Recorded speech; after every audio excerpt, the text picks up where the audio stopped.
প্রত্যেকটা মানুষেরই দুটো দিক রয়েছে। প্রথম দিক, যা তোমাকে অলস বানিয়ে রাখবে, তোমাকে বারবার অজুহাত দিতে বলবে, সময় নষ্ট করতে বলবে, একের পর এক সুযোগ নষ্ট করতে বলবে, পরিশ্রম থেকে সরে আসতে বলবে, তোমাকে পড়াশোনা এবং কাজ থেকে দূরে সরিয়ে রাখবে। মানুষের এই দিক সফলতার পথে সবচেয়ে বড় বাধা। আর দ্বিতীয় দিক কি জানো সোলজার? তোমার দ্বিতীয় দিক তোমাকে বলবে অত্যাচার করো নিজেকে।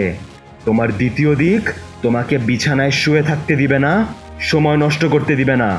তোমার দ্বিতীয় দিক তোমাকে জোর করবে পরিশ্রম করতে, পড়াশোনা করতে। যতক্ষণ পর্যন্ত তুমি তোমার অলসতা অজুহাত থেকে মুক্ত না হচ্ছ, ততক্ষণ পর্যন্ত তোমার দ্বিতীয় দিক তোমাকে অত্যাচার করতেই থাকবে। বিশ্বাস করো সোলজার, তোমার এই দ্বিতীয় দিকই তোমার সফলতার সবচেয়ে বড় হাতিয়ার। এই দ্বিতীয় দিকটাই পারবে তোমাকে একদম সফলতার সামনে পৌঁছে দিতে। তুমি কোন দিকে ধাবিত হচ্ছ সোলজার? যদি তুমি প্রথম দিকে ধাবিত হও, তাহলে তোমাকে জীবনে ব্যর্থতা গ্রাস করবে। অলসতা অজুহাত দিয়ে কখনোই জীবনে সফল হওয়া যায় না। এজন্য সোলজার, তোমার উচিত নিজেকে প্রতি মুহূর্তে অত্যাচার করা, সকল আরাম আয়েশ ত্যাগ করে পরিশ্রম করা, পড়াশোনা করা। যখন তোমার একদম পড়তে ইচ্ছা করবে না, তখনও তোমাকে পড়তে হবে এবং চলতে থাকতে হবে।